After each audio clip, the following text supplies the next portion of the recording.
Another one bites the dust. Another one bites the dust. Hey. Bang. Defensive lineman. We talked about it. Big time visit weekend. Probably going to see me a couple times this week. You're welcome. This show's brought to you by BetUS. Let's roll the intro, and then let's talk about it.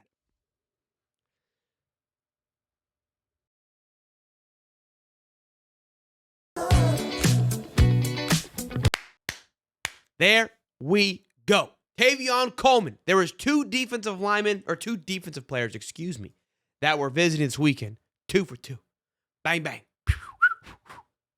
Hot tamale. Here we go. They have both committed.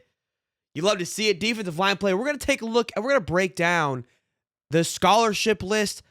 Buff Stampede finally posted a full breakdown of where they stand currently and now where they're at as a full defensive line position. So Amari McNeil, Anquan Barnes, Tavon Coleman, Tareen Carter, Tafiq Thomas, Jaheim Otis, obviously the Alabama transfer, Gabriel Lightfoot transfer from this time as well. I have Alexander McPherson, lettuce, psychopath man from IMG. Thought he was, I think he played linebacker a little bit in high school, but now that I recall, I believe he was a defensive lineman alongside Christian Hudson, our Florida boy as well. So that's 9 defensive linemen now. Overall, the team sits with 72 scholarship players. What does that tell me? A lot left for the Buffs to go after. A lot left. Got to get to 85. That's a scholarship number. So you got to be expecting about 15 more guys to be coming through this thing. And we probably want to know, well, portal's closed. What's going on? You got to think there's a lot of these playoff teams left. That's going to be the focus. That's going to be the target. That has to be the target moving forward. But let's talk about this young man real quick, though, Tavon Coleman, before we get into the other goodness here. As you can see, progress over the last 3 years. Just moving on up. 300 pounds, 6'1", senior defensive lineman from Texas State. They played in a bowl game, I believe, against North Texas. A little bit of a dogfight. But you see his grades there. Defensive grade overall, 70.6. Run defensive grade. We know how desperate the Buffs need some good defensive linemen that can block the run. There it is, 74.4. Pass rush, 68.8. Coverage grade, 55.8. Now, take everything always into consideration. Talent, who they're playing up against, things like that. But it's always just to give you a good synopsis, a good perception of what is coming in to the Colorado Buffs. Love these numbers here. Love the fact that he's gotten better year over year. Okay?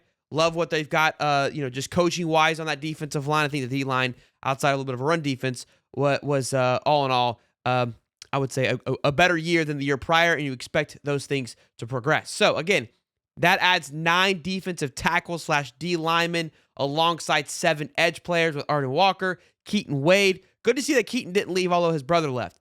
Samuel Okinola, Quincy Wiggins, Taj McCoy, Brandon Davis, and London Merritt. Also, 4-star guy that just committed. Hopefully, we'll be able to see him get some playing time in this coming year. And then, of course, Martavius French and Reginald Hughes, big linebacker transfers, as there's 7 linebackers as well. A lot of linebackers here. Maybe one of these guys transfer. There's 7, including the new recruits, linebackers. Maybe one of those guys transitions into that edge play a little bit, plays a little bit of that inside-out linebacker kind of jack position. We'll see. Again, still a lot of things left to fill in here. But again, 72 guys in the portal, 72 guys on scholarship. Got to get to the 85 number. So definitely something we're going to be keeping an eye on. There's still 4 more offensive linemen that are visiting or that were visiting this past weekend that have not made an announcement. One of them, I think, is Brandon Snee, will be making his announcement. Yeah, Brandon Snee is committing in 2 days. So he posted today that he will be committing on Thursday. So maybe you'll see me again on Thursday. We'll be talking about Brandon Snee, which was one of the offensive linemen that put it to 73. One step closer. Now you're 12 away from the 85 number, which, of course, is the scholarship limit. So, got to think that one's going to be good. We're also going to be talking about a visit coming up here in just a few days for another offensive lineman, and why that visit is very important. Before we do, though, of course, our show is brought to you by BetUS. Big game coming up on Friday. We're still in the middle of the playoffs while all this is going on. Again, January, we knew was going to be busy, and, of course, it is busy with not only just coaching changes, with transfer portal, playoffs impacting transfer portal, all fantastic stuff. But of course, go to check out BetUS.com. Use the code YouTube150. When you do, you get back 150% on your first deposit, then $125 on your next 2, up to $2,000. The Ohio State Buckeyes, favored by -6. I think Ohio is the best team by a landslide. They have just looked like the superb team from week 1 against Tennessee, week 1 of the playoffs, of course, and don't look to be slowing down. They look like the team that I think everybody anticipated them to be at the very beginning. A ton of talent on that team. Will Howard is the question mark for me for that team, but I think they have been hitting their stride. Quinn Ewers just hasn't really looked himself as of late, and you could see a possible future marriage happening with Quinn Ewers going back to Ohio State. A lot of noise around him and tampering going on and him being offered $6 million. So NFL doesn't seem to be in his future. Probably best if he were to stay. Ohio State, after Will leaves, will probably be looking at a quarterback as they lost 2 in the transfer portal, one being Aaron Nolan and the other being one of their 4-star guys. He's a junior. But I know they got talent in that room. They typically do. But it seems like if you want to stay competitive, you need to go get a veteran guy, especially because they haven't really grown homegrown talent. But I want to know your thoughts on this game. Who do you like here?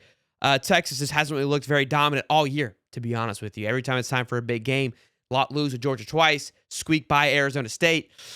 I think Ohio State claps them. I think -6 is a gimme. I think it's a done deal. Unless Texas got something up their sleeve that I ain't ready for. But I do want to talk about this. Former offensive lineman, Ole Miss Manny Tamani, I believe. He'll be visiting West Virginia. And then after that, we'll be going to Colorado for 2 days this week. So this will be happening sometime this week. Why that is important. He played at Wyoming for 2 years with Emmanuel Pregon, who we've talked about the USC decommit. Could there be a little bit of reunion happening in Boulder? I don't know, but the streets talk. It's got everybody fired up. Again, a lot of offensive lineman movement happening here. And let's take a look. Let's go back to that depth chart about how many offensive linemen. I think it's 10 or 12 O-linemen right now the Buffs have. 12 offensive linemen: Tyler Brown, Phillip Houston, Kareem Harden, Zarian McGill, again, the center that just came in from Louisiana that kicked out Carter Mills, I believe. Doesn't matter. Aki Ngbagwo, he's also a transfer. And then, of course, Jordan Seaton, Zach Owens, Cardi Smith is coming in, Jay Gardenhire, Chauncey Gooden, those guys, Cash Cleveland. Again, maybe 1 or 2 more, but they've got 4 more visiting. So they may not feel as quite comfortable as they like with those guys. Quarterback room, of course, Caden Salter, Colton Allen, and, of course, Julian Lewis, Ryan Staub, a couple guys. But the big ones being there with Julian Lewis and Caden Salter.